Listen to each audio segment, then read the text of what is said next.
세월이 흘러도 변치 않는 지혜와 기묘한 사연들이 모이는 곳. 여기는 은빛야담입니다. 좋아요, 구독, 은사랑입니다.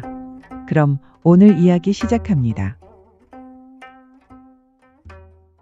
지리산 자락이 타오르는 단풍으로 붉게 물드는 가을이면 북촌 마을 사람들은 장독대를 단단히 갈무리하며 혀를 내두르곤 했습니다. 마을 어귀부터 험준한 산허리까지 제 집 안방처럼 드나드는 어린 부려우 홍로 때문이었습니다. 홍로는 유난히 영특했습니다. 녀석의 털은 평범한 여우의 황갈색이 아니라 잘 익은 석류알처럼 진한 붉은 빛을 띠었으며 꼬리 끝에만 마치 누가 하얀 물감을 툭 찍어 놓은 듯 눈처럼 하얀 털이 뭉쳐 있었습니다. 사실 홍로가 마을로 내려오는 것은 먹이가 부족해서가 아니었습니다. 홀로 지내는 산속의 적막함이 골수까지 사무칠 정도로 깊었기에 그 외로움을 달래줄 구경거리를 찾아 내려오는 것이었죠. 녀석에게 마을 사람들의 당황한 기색은 세상 그 무엇보다 맛있는 간식이었습니다. 냇가에서 안악들이 수다꽃을 피우며 방망이질을 할 때면 홍로는 소리 없이 바람을 타고 다가왔습니다. 녀석의 타깃은 언제나 가장 공들여 빤 귀한 옷가지들이었죠. 어머, 내 정신 좀 봐. 여기 두었던 새색시 분홍 저고리가 어디 갔대? 방금 전까지 여기 있었잖나? 아니, 저기 위에 저고리가 있네 그려? 귀신이 곡할 일이구만. 안악의 손가락 끝이 향한 곳은 까마득히 높은 가시덤불 위였습니다. 안악 내 하얀 도포와 분홍 저고리가 마치 승전 깃발처럼 나부끼고 있었죠. 홍로는 근처 바위 뒤에서 꼬리를 살랑거리며 그 꼴을 구경했습니다.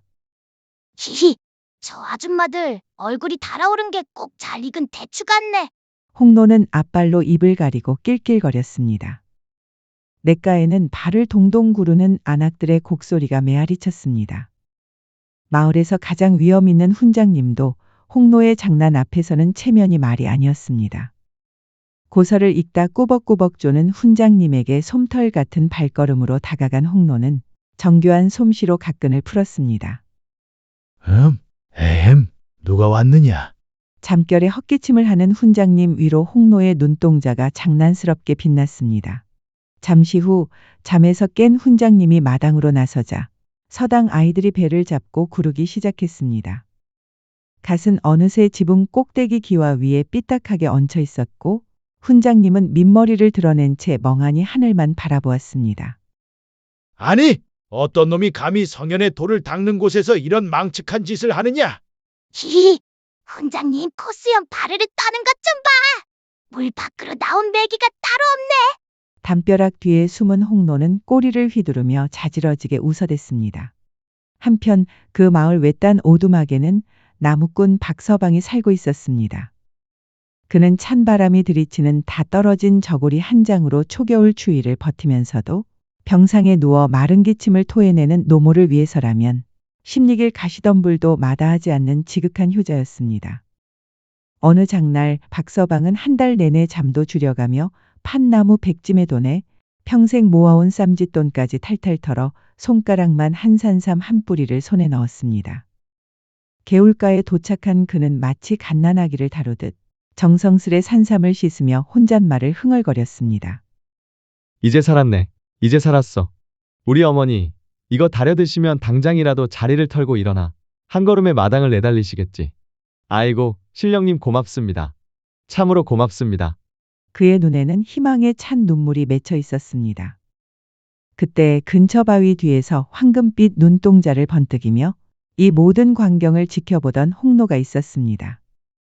홍로에게 그 산뿌리는 그저 쌉싸름한 냄새가 나는 풀뿌리에 불과했지만 박서방의 들뜬 표정만큼은 그 어떤 보물보다 흥미로운 장난거리였습니다. 저 인간은 왜 저리 싱글벙글일까? 저 귀에 보이는 뿌리를 숨겨버리면 나를 잡으려 산을 다 뒤지고 다니겠지. 씩씩거리며 얼굴이 붉어질 꼴을 생각하니 벌써 배가 아프네. 히히, 생각만 해도 재밌겠다. 홍로는 뒷발에 힘을 주었습니다. 박서방이 잠시 하늘을 보며 신령님께 감사를 올리던 찰나 붉은 번개가 허공을 가르듯 홍로가 달려들었습니다. 아, 반된다, 이 요물아! 계속 거라! 박서방의 비명이 산천을 울렸습니다. 홍노는 입에 문 산삼의 감촉을 즐기며 일부러 박서방이 닿을 듯 말 듯한 거리를 유지하며 산길을 내달렸습니다. 그게 어떤 것인데? 내 어머니 목숨줄이란 말이다. 제발, 제발 돌려다오. 박서방은 넘어져 무릎이 깨지고 옷이 갈기갈기 찢어지는 줄도 모르고 절규하며 뒤쫓았습니다. 하지만 산길에 익숙한 여우를 당해낼 재간은 없었지요. 홍노는 산등성이 위에서 멈춰서서 저 아래서 엉금엉금 기어 올라오는 박서방을 내려다보며 꼬리를 살랑했습니다. 이걸 찾으러 여기까지 온 거야? 정말 미련한 인간이네. 홍노는 보란듯이 산삼을 깊고 어두운 바위 틈새 속에 쑤셔 박아넣고는 숲속 깊은 곳으로 흔적도 없이 사라졌습니다. 박서방은 해가 질 때까지, 아니 손톱이 다 빠져 피가 맺히고 손가락 끝이 짓무르도록 바위 틈과 낙엽 더미를 뒤졌습니다. 신령님, 한 번만 자비를 베풀어 주십시오. 우리 어머니 어떡합니까? 어둠이 짙게 깔리고 늑대 울음소리가 들려올 때까지 산을 뒤졌지만 끝내 산삼을 찾지 못한 채 그는 눈물을 흘리며 산을 내려갔습니다. 멀리서 이 광경을 지켜보던 홍노는 고개를 갸웃거렸습니다. 평소처럼 화를 내며 쫓아올 줄 알았던 인간의 어깨가 너무나 작고 초라해 보였기 때문입니다. 이상하다. 평소랑 다르게 왜 저렇게 힘이 없지? 그냥 풀뿌리 하나 숨긴 것뿐인데. 홍노의 작은 가슴 속에 처음으로 알 수 없는 싸늘한 기운이 스쳐 지나갔습니다.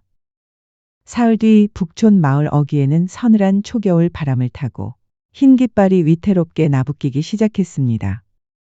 산허리에서 그 광경을 내려다보던 홍노의 귀에 땅을 치며 통곡하는 애끓는 상여 소리가 들려왔습니다. 이제 가면 언제 오나?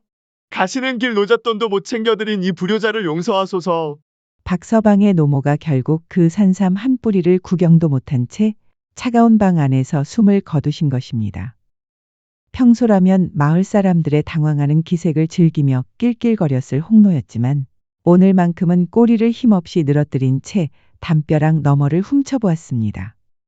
어머니, 산신령님이 주신 마지막 기회를 이 못난 놈이 어우놈 하나에게 뺏겨버렸습니다. 제가 어머니를 죽인 죄인입니다. 아이고, 어머니. 홍노는 바들바들 떨리는 제 아빠를 내려다보았습니다. 사흘 전 산삼을 낚아챘던 그 가벼운 몸짓이 한 사람의 세상을 무너뜨렸음을 영물인 녀석은 그제야 뼈저리게 깨달은 것입니다. 아, 나는 그저 같이 뛰어놀고 싶었을 뿐인데. 나 좀 보라고. 나랑 같이 산길을 달려보자고 시작한 장난이었는데. 내가 무슨 짓을 한 거지? 저 인간의 가슴에 평생 지워지지 않을 시퍼런 대못을 박았구나. 홍노의 금빛 눈동자에 이슬이 맺히더니 이내 붉은 단풍보다 진한 후회의 눈물이 뚝뚝 떨어져 낙엽을 적셨습니다.